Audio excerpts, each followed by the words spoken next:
बिस्मिल्लाहिर्रहमानिर्रहीम। अस्सलाम वालेकुम। मैं हाफिज़ मोहम्मद काशिफ और आप देख रहे हैं मेरे channel technical information portal. Friends, आज की वीडियो में हम बात करेंगे कि सोल प्रोप्रिएटरशिप, पार्टनरशिप और कंपनी में क्या फ़र्क है। ये तीन मेन इस्तिलाहात यूज़ होती हैं। आज इनका हम फ़र्क जानेंगे, कहाँ कहाँ पर फ़र्क है और इनकी रजिस्ट्रेशन अगर करवाएं इन बिजनेसेस की तो कहाँ पर होती है। फ्रेंड्स, सोल प्रोप्रिएटरशिप ऐसा बिजनेस है जिसमें सिंगल ऑनर होता है और इसकी रजिस्ट्रेशन एफबीआर में होती है। ये सिंगल ऑनर अपना बिजनेस करता है तो उस बिजनेस में अगर उसको कोई लॉस हो जाता है तो उसको फुल पे करना होता है।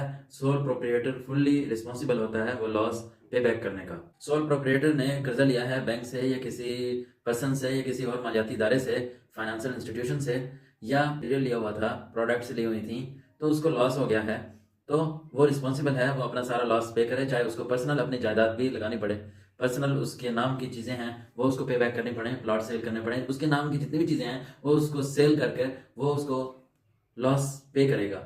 मीन्स के दो एसेट्स होते हैं हमारे पास, एक तो बिजनेस के एसेट्स होते हैं, बिजनेस के नाम होते हैं, बिजनेस में फर्नीचर पड़ा है, मशीनरी पड़ी है, और एक पर्सनल कमाए हुए पैसों से ऑनर के ज़मीनें हैं, उसके घर का सामान है, उसके घर की गाड़ी है, पर्सनल यूज़ की बाइक है। तो जो पर्सनल ऑनर होता है अगर उसको कोई लॉस हो जाता है तो उसने अपने ज़ाती चीज़ें बेच कर भी, एसेट्स बेच कर भी वो लॉस पूरा करना होता है, कंपनसेट करना होता है, वो कर्ज है तो कर्ज अदा करना होता है। और इसमें ऑनर सिंगल होता है, एफबीआर में इसकी रजिस्ट्रेशन होती है। पार्टनरशिप में ऑनर इसमें एक से ज्यादा होते हैं, कुछ लोग मिलकर राग करते हैं, इन्वेस्टमेंट इकट्ठे करते हैं, पार्टिसिपेट करते हैं वर्किंग में भी। कुछ साइलेंट पार्टनर हो सकते हैं, कुछ स्लीपिंग पार्टनर हो सकते हैं, कुछ इन्वेस्टर्स हो सकते हैं। यानी कि ये मिलके डिसाइड कर लेते हैं अपना वर्क, अपना पैसा, कि एक बंदा पैसा लगा रहा है, दूसरा बंदा काम कर रहा है और कितना किसका शेयर है ये डिसाइड कर लेते हैं। फिर अपने आप को एफबीआर में रजिस्टर्ड करवा लेते हैं और अपने शेयर के तनासुब से, परसेंटेज से, तो अपना प्रॉफिट भी डिस्ट्रीब्यूट करते हैं, लॉस आता है तो वो भी वैसे ही शेयर करते हैं।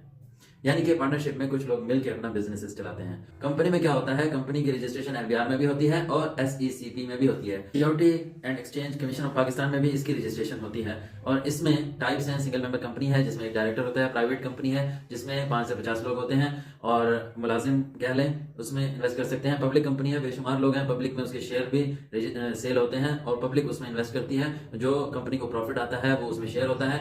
लिमिटेड लाइबिलिटी वाली कंपनी भी होती है, अनलिमिटेड लाइबिलिटी वाली कंपनी भी होती हैं। लिमिटेड लाइबिलिटी में वो होते हैं कि अगर बिजनेस को लॉस हो जाता है तो बिजनेस के अंदर जो एसेट्स है सिर्फ उसी को सेल करके जो पैसा पे बैक हो सकता है, वापस हो सकता है, वही करते हैं। किसी पार्टनर को, जितने भी पार्टनर हैं जिन्होंने इन्वेस्ट किया हुआ है या शेयर होल्डर्स हैं, तो उनको अपना जाती सरमाया देने की जरूरत नहीं है। अनलिमिटेड लाइबिलिटी में ऐसा होता है कि जाती सरमाए से भी आपको कर्ज उतारने होते हैं, लॉस पूरा करना होता है। तो ये फर्क है। सोल प्रोप्राइटरशिप की क्या हैसियत है, रजिस्ट्रेशन क्या होती है और क्या फायदा है, क्या नुकसान है। पार्टनरशिप और कंपनी का भी मैंने आपको बता दिया कि क्या फायदा है, क्या नुकसान है और इसकी रजिस्ट्रेशन कहाँ पर होती है। उम्मीद करता हूँ आपको ये मेरी वीडियो पसंद आई होगी। अगर पसंद आई हो तो मेरे चैनल टेक्निकल इन्फॉर्मेशन पोर्टल को सब्सक्राइब जरूर कीजिएगा। इसके साथ ही हाफिज़ मोहम्मद काशिफ को इजाजत दीजिएगा। नेक्स्ट वीडियो तक के लिए अल्लाह हाफिज।